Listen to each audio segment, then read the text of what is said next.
નમસ્કાર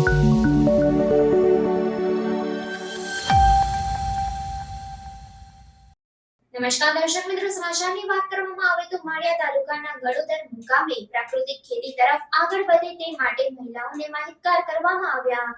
જૂનાગઢ જિલ્લાના માળિયા તાલુકાના ગળોદર મુકામે પ્રાકૃતિક ખેતીને ફરી વખત આગળ લઈ આવવા અને લોકો પ્રાકૃતિક ખેતી તરફ આગળ વધે તે માટે મહિલાઓને માહિતગાર કરવામાં આવ્યા। સાથે આપવામાં આવી તાલીમ।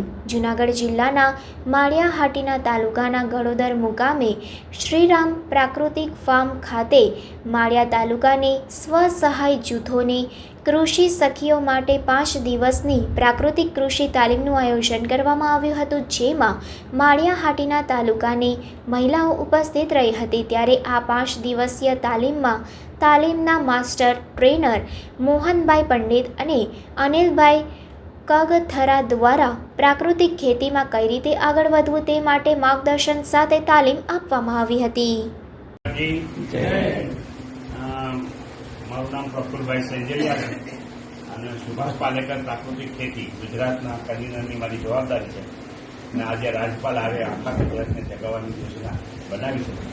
માનનીય રાજ્યપાલશ્રીએ જ્યારે નારી શક્તિને જાગી ત્યારે ખબર પડી કે જો આ નારીને જગાડી તો આખા ગુજરાતની ખેતી ફરીવાર પાછી પ્રાકૃતિક બને, એટલે આ ધ્યાન છે।